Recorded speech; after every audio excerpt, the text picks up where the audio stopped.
اعوذ باللہ السمیع العلیم من الشیطان الرجیم بسم اللہ الرحمن الرحیم السلام علیکم ورحمۃ اللہ وبرکاتہ۔ ڈیئر اسٹوڈنٹس، آج انشاءاللہ الرحمن 8ویں کلاس اسلامیات کی بک، اس میں سے یہ جو آج کا باب ہے حقوق العباد، انشاءاللہ ہم یہ پڑھیں گے۔ چوتھے باب کو ہم نے شروع کیا، اس میں سے تیسرا حصہ، پہلا حصہ تھا خشیت الہی، پھر تھا امر بالمعروف نہی عن المنکر۔ آج تیسرا حصہ اس کا چوتھے باب کا پڑھیں گے انشاءاللہ، حقوق العباد، ٹھیک ہے، جس میں یتیموں کے حقوق، بیوہ، معذور اور مسافروں کے حقوق، ٹھیک ہے جی۔ اس سے پہلے والے تمام لیکچرز آپ جو ہیں وہ ہمارے چینل پر جا کے 8ویں کلاس اسلامیات کی بک پلے لسٹ میں آپ جا کر سارا کچھ دیکھ سکتے ہیں، ٹھیک ہے۔ سارے تمام کے تمام لیکچر ساتھ میں نے مشقیں بھی کروائی ہوئی ہیں، تو انشاءاللہ آج پڑھیں گے ہم سبق حقوق العباد۔ تو سبق کی ریڈنگ کریں گے اور اینڈ میں مشق بھی حل کریں گے، اس لیے آپ ویڈیو کو اینڈ تک دیکھیں، آپ کے لیے اس میں بہت زیادہ فائدہ ہوگا، ٹھیک ہے۔ تو بسم اللہ پڑھ کے شروع کرتے ہیں۔ یتیموں کے حقوق۔ جو چھوٹے بچے اپنے باپ کے سایہ شفقت سے محروم ہو جاتے ہیں، ان کے متعلق معاشرے کے افراد پر کچھ فرائض یا ذمہ داریاں عائد ہوتی ہیں۔ معاشرے کے تمام افراد کا فرض بنتا ہے کہ یتیم کے ساتھ نرمی اور محبت سے پیش آئیں، اس کی ہر طرح کی ضرورت کا خیال رکھیں، اس کے مال و اسباب کی حفاظت کریں، اس کی تعلیم و تربیت کا مناسب انتظام کریں۔ جب یتیم بچے عاقل و بالغ ہو جائیں تو ان کے اموال ان کے حوالے کر دیں۔ یتیم بچیوں کی پرورش اور ان کی شادی بیاہ کا خاص طور پر اہتمام کریں، اور ان یتیموں کو اس بات کا احساس نہ ہونے دیں کہ وہ ماں باپ کے سائے سے محروم ہیں، بلکہ ان کو وہ تمام آرام، سہولیات، تحفظ، توجہ فرمائیں جو ان کا باپ زندہ ہونے کی صورت میں انہیں فراہم کرتا تھا، ٹھیک ہے جی۔ ہمارے پیارے نبی صلی اللہ علیہ وسلم پیدا ہی یتیم ہوئے تھے، آپ کو یتیموں کی بے کسی کا خوب اندازہ تھا، اس لیے رسول صلی اللہ علیہ وسلم یتیموں کے ساتھ بہت شفقت سے پیش آتے تھے۔ قرآن کریم نے بھی یتیموں کے متعلق متعدد ہدایات دی ہیں، ٹھیک ہے جی۔ قرآنی آیات۔ یتیم کو حقیر و بے سہارا سمجھ کر انہیں دھکے نہ دیے جائیں، الماعون آیت نمبر 2، ٹھیک ہے، اور نہ ان کے احترام میں کوئی کمی کی جائے، الفجر آیت نمبر 17۔ یتیم پر قہر اور ستم نہ کیا جائے، سورہ ضحیٰ آیت نمبر 9۔ کسی رشتہ دار یتیم کو کھانا کھلانا بہت بڑی نیکی قرار دیا گیا ہے، البلد آیت نمبر 15۔ لیکن یتیم کو یہ کھانا اللہ کی رضا کے حصول کے لیے دیا جائے، دہر آیت نمبر 8۔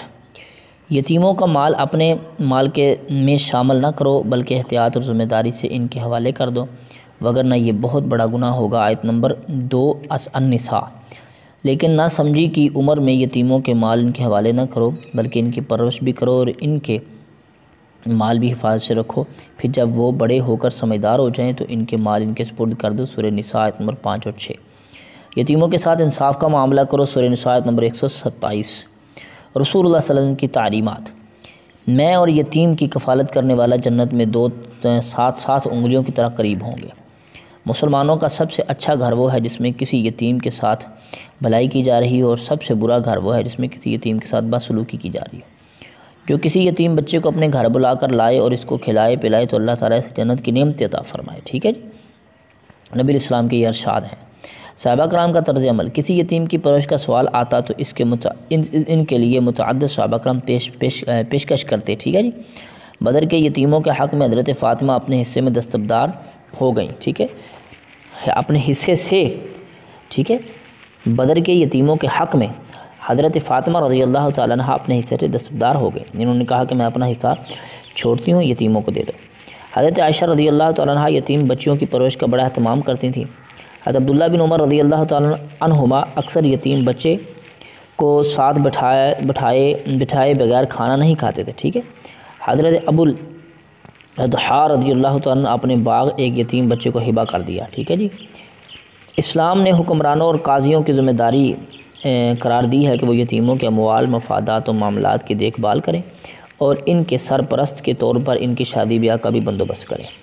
آگے چلتے ہیں جی، بیواؤں کے حقوق، ٹھیک ہے۔ پہلے یہ یتیموں کے حقوق، اب بیوہ عورتوں کے حقوق پڑھیں گے۔ بیوہ کے ساتھ انسانی تاریخ میں جو ظلم روا رکھا گیا ہے وہ انتہائی دردناک ہے۔ عرب میں یہ جانوروں کی طرح خامد کے وارثوں کی غلامی میں چلی جاتی تھی۔ یہودیوں میں یہ مرحوم شوہر کے بھائی کی ملکیت قرار پاتی تھی۔ ہندو مذہب نے تو اسے زندہ رہنے کا حق بھی اس سے چھین لیا جاتا تھا، یا تو وہ شوہر کی چتا کے ساتھ جل کر مرے اور ستی ہو جائے، وگرنہ ساری عمر لعنت اور نحوست کی علامت بن کر سوگ میں گزار دے گی۔ ٹھیک ہے جی۔ اسلام نے بیوہ کے حقوق متعین کیے، ان میں چند ایک درج ذیل ہیں۔ خاوند کی وراثت میں اسے باقاعدہ ایک مقرر حقدار قرار دیا گیا، اور اگر مہر ابھی تک ادا نہ ہوا تو خاوند کے مال میں سے اس کی علیحدہ ادائیگی لازم ہوگی۔ ٹھیک ہے، یہ اسلام نے حق دیے۔ ٹھیک ہے، آگے چلتے ہیں۔ خاوند کی وفات کا دائمی سوگ ختم کر کے 4 ماہ 10 دن کی مدت مقرر کی۔ بیوہ کو اپنی دوسری شادی کی پوری آزادی دی گئی اور کسی کو اس پر اپنی مرضی مسلط کرنے کی اجازت نہیں دی گئی۔ بیوہ اور مسکین کے لیے دوڑ دھوپ کرنے والے کو مجاہد فی سبیل اللہ، دن بھر روزہ رکھنے والا اور رات بھر عبادت کرنے والے کے برابر قرار دیا گیا ہے۔ ٹھیک ہے جی، آگے چلتے ہیں جی۔ معذوروں کے حقوق۔ اللہ تعالیٰ نے قرآن مجید میں معذوری کی بنا پر لوگوں کے حقارت آمیز القابات رکھنے سے منع فرمایا۔ ٹھیک ہے، رسول اللہ صلی اللہ علیہ وسلم نے فرمایا جو شخص اپنے مسلمان کی کوئی ایک مصیبت دور کرے گا تو اللہ تعالیٰ قیامت کی مصیبتوں میں سے اس کی ایک مصیبت دور فرما دے گا۔ رسول اللہ صلی اللہ علیہ وسلم نے فرمایا کہ بھولے بھٹکے یا کسی نابینا کو راستہ دکھانا بھی صدقہ ہے۔ بیمار کی عیادت کو لازم قرار دیا گیا۔ عیادت کے معنی عربی میں صرف بیمار پرسی کے لیے جانا نہیں بلکہ اس کی تیمارداری اور خدمت بھی عیادت شامل ہے۔ ٹھیک ہے جی، جو اس کی تیمارداری اور خدمت بھی عیادت میں شامل ہے۔ جو شخص کسی بیماری کی وجہ سے معذور ہو گیا ہے اس کے متعلقین پر لازم ہے کہ وہ اس کی خدمت گزاری میں حاضر رہیں۔ ٹھیک ہے جی، معذوروں سے کوئی ایسا کام نہ لیا جائے جو ان کے لیے تنگی اور حرج کا باعث ہو۔ سورہ الفتح میں نابینا، لنگڑے اور مریض کا نام لے کر فرمایا گیا کہ ان پر جہاد میں شمولیت لازم نہیں ہے۔ سورہ توبہ میں ضعفاء کے ساتھ بھی جہاد وغیرہ کے سلسلے میں نرمی برتی گئی ہے۔ ٹھیک ہے جی، معذور انسان دراصل اصل میں بے بس ہوتا ہے، وہ بعض کام خود سر انجام دینے کے قابل نہیں ہوتا۔ اسلامی معاشرے کی تو بنیاد ہی انسانی ہمدردی پر ہے، بھلا اس ہمدردی کا حقدار معذور انسان سے زیادہ اور کون ہو سکتا ہے؟ اللہ تعالیٰ نے معذوروں کو اپنے حقوق و عبادات کے سلسلے میں رعایتیں اور رخصتیں بھی دی ہیں۔ یہ بات بندوں کے لیے ترغیب کا درجہ رکھتی ہے کہ وہ بھی ان کے ساتھ نرمی اور رعایت برتیں اور ان کی تنگی اور پریشانی دور کرنے میں ان کا ہاتھ بٹائیں۔ اچھا جی، اللہ تعالیٰ نے بیمار اور معذور کی خدمت کو اپنی خدمت قرار دیا ہے۔ اس میں کوتاہی کرنے والے کو قیامت کے دن ذلت و ندامت کا سامنا کرنا پڑے گا۔ ٹھیک ہے جی، اگر اللہ تعالیٰ ہمیں معذوری سے محفوظ رکھا ہے تو یہ اس کا فضل اور احسان ہے۔ ہم پر بھی لازم ہے کہ اللہ تعالیٰ کے فضل و احسان کا شکر ادا کریں، اور اس اظہار تشکر کی ایک صورت یہ ہے کہ ہم معذور بھائیوں کی امداد اور خدمت کریں، لیکن ان پر احسان نہ دھریں، نہ انہیں ان کی معذوری کا احساس ہونے دیں، بلکہ ان کی اس طرح خدمت اور تربیت کریں کہ وہ اپنے کام خود اپنے ہاتھوں سے کرنے کے قابل ہو سکیں۔ معذور کی خودداری عزت نفس کو مجروح نہ کریں بلکہ اس کے سامنے اس کی معذوری کا ذکر بھی نہ کریں۔ ٹھیک ہے جی، آگے چلتے ہیں جی۔ مسافر کے حقوق۔ مسافر اس انسان اپنے گھر سے دور ہوتا ہے اور وقتی طور پر آرام اور سائش سے محروم ہوتا ہے، اس کی نگہداشت کی بڑی تاکید فرمائی گئی ہے۔ حضرت ابراہیم علیہ السلام نے اپنے مسافر اور اپنے انجانے مہمانوں کے ساتھ جو سلوک کیا تھا اس میں بھی ہمارے لیے رہنمائی کا سامان ہے۔ ٹھیک ہے جی، مسافر کی خدمت کے آداب۔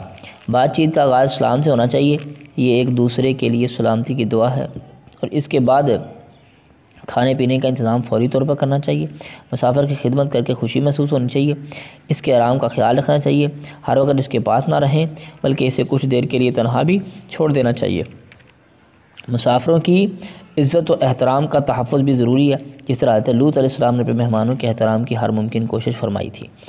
قرآن کریم نے صدقات کے مصارف میں سے ایک مصرف ابن السبیل یعنی راہگیر یا مسافر بھی قرار دیا ہے۔ سفر پر روانگی کے وقت مسافر کو تھوڑی دیر لیں جی۔ اس دوسرے سوال کا جواب یہاں سے ہے، رسول اللہ صلی اللہ علیہ وسلم کی تعلیمات۔ ٹھیک ہے، یہ پیرا آپ نے اچھے طریقے سے یاد کرنا ہے۔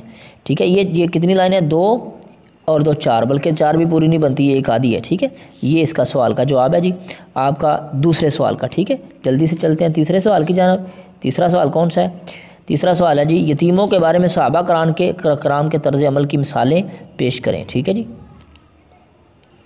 یہاں سے آپ نے نشان لگوا لینا ایک سوال، اس سوال کا صحابہ کرام کا طرز عمل یتیموں کے بارے میں، ٹھیک ہے، یہ پیرا ہے، چھوٹی چھوٹی یہ لائنیں ہیں، 2 4 2 6 اور ایک 7، یہ 7 چھوٹی چھوٹی لائنیں جو ہے نا یہاں سے لے کے یہاں تک، ٹھیک ہے جی، یہ صحابہ کرام کا جو طرز عمل تھا اس کو آپ نے لکھا۔ اگلا سوال ہے جی، اسلام سے پہلے بیواؤں کے ساتھ کیا سلوک روا رکھا جاتا تھا؟ اس کا بھی نشان ہم لگا لیتے ہیں۔ لیں جی، اس سوال کا جواب آپ نے یہاں سے حل کرنا ہے۔ بیوہ کے ساتھ انسانی تاریخ میں جو ظلم روا رکھا جاتا تھا یہاں سے لے کے یہاں تک، ٹھیک ہے، یہ پہلا پیرا جو ہے، یہ 1 2 3 یہ 4 یہ 3.5 لائنیں جو ہے نا، یہ پہلا پیرا، یہ آپ کے اگلے سوال کا جواب ہے، اپنی کتاب پہ نشان لگا لینا ہے، ٹھیک ہے۔ تو اگلے سوال کی جانب چلتے ہیں۔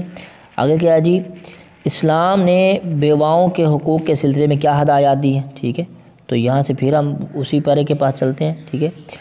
اب دیکھیں، اسلام نے بیواؤں کے حقوق متعین کیے ہیں، ان میں چند درج ذیل ہیں، ٹھیک ہے۔ یہاں سے آپ نے اس کو وہاں جہاں پہ وہ تیسرا سوال ختم ہوتا ہے وہاں سے چوتھا شروع ہو جاتا ہے، یہاں سے شروع کر لینا آپ نے۔ اسلام نے بیواؤں کے حقوق متعین کیے ہیں، ٹھیک ہے، یہاں تک، ٹھیک ہے۔ اگلے صفحے پہ یہ جو یہ ہے نا کہ برقرار قرار دیا، ٹھیک ہے، برابر قرار دیا، یہاں تک آپ نے نشان لگا لینا۔ اگلے سوال کی جانب چلتے ہیں۔ اگلا سوال کون سا ہے؟ اچھا، اسلام نے بیواؤں کے حقوق کے سلسلے میں کیا ہدایات دی ہیں؟ ٹھیک ہے، پہلے یہ بھی سوال ہم نے کر لیا، اسلام نے جو ہدایات دی۔ آگے چلتے ہیں، معذوروں کے حقوق بیان کریں، ان کے متعلق ہمارا کیا رویہ ہونا چاہیے؟ ٹھیک ہے، تو ہم اس کو بھی دیکھ لیتے ہیں جلدی سے۔ معذوروں کے حقوق، یہ آپ نے پورا پیرا یاد کرنا ہے جی، ٹھیک ہے، یہ پورا پیرا آپ نے یاد کرنا ہے، اس کے متعلق ہمارا ان کے ساتھ کیسا رویہ ہونا چاہیے، یہ بھی آپ نے یہ پورا پیرا پڑھ لینا اور اس کو اپنے لفظوں میں بیان کرنا ہے، ٹھیک ہے۔ ضروری نہیں ہے کہ لفظ بہ لفظ کو کاپی کریں، بلکہ اس کو اچھے طریقے سے پڑھ کے اپنے لفظوں میں آپ اس سوال کا جواب لکھ سکتے ہیں یہاں تک، ٹھیک ہے۔ آگے چلتے ہیں، اگلا سوال کون سا ہے؟ مسافر کے حقوق بیان کریں۔ یہ یوں سمجھیں کہ آپ کو تھوڑا تھوڑا کر کے پورا ہی سبق جو ہے نا یاد کرنا پڑے گا اپنے لفظوں میں۔ اب یہ مسافر کے، اچھا یہ مشکل تو بات ہے ہی نہیں نا، یہ تو ایک عام مسلمان جو ہے جس کا اسلام کے ساتھ تھوڑا سا بھی تعلق ہے، ان کو یہ ساری چیزیں بغیر جو ہے پڑھے ہی بھی ان کو اس کو پتہ ہے، ٹھیک ہے نا جی۔ آگے چلتے ہیں جی، اگر آپ کے خاندان میں کوئی یتیم بچہ ہے تو آپ کے والدین کس طرح اس کی امداد کرتے ہیں، یہ آپ نے لکھنا ہے، ٹھیک ہے جی۔ مسافر کی خدمت کے آداب بیان کریں جی، ٹھیک ہے۔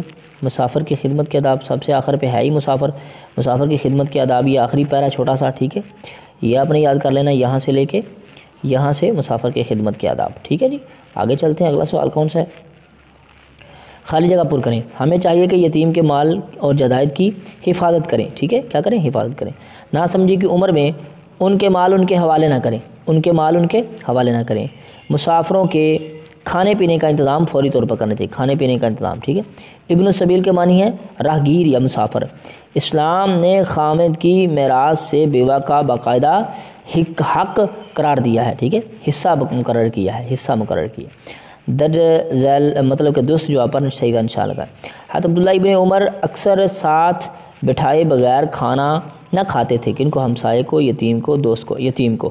دوسرا با والا، قرآن نے معذوری کی بنا پر حقارت آمیز منع فرمائے ہیں القابات، ٹھیک ہے، اس کا پہلا جواب ہے یہ القابات۔ معذور انسان دراصل ہوتا ہے بے بس، ٹھیک ہے، پہلے والا۔ بات چیت کا آغاز ہونا چاہیے سلام سے، ٹھیک ہے، سلام سے۔ اچھا، مسافروں کی عزت و احترام کرنا ضروری ہے، تحفظ عدم مسافروں کی عزت و احترام کا ضروری ہے، تحفظ عدم تحفظ اعلان معاوضہ، اس کا مطلب اس کا جی تحفظ پہلے والا جواب ہے اس کا، ٹھیک ہے۔ تو ماشاءاللہ ہم نے یہاں پہ ایک سبق ہم نے پڑھ لیا، انشاءاللہ اگلا سبق میں ہماری پھر ملاقات ہوگی، تب تک کے لیے میرا اور آپ کا اللہ حافظ، اللہ نگہبان۔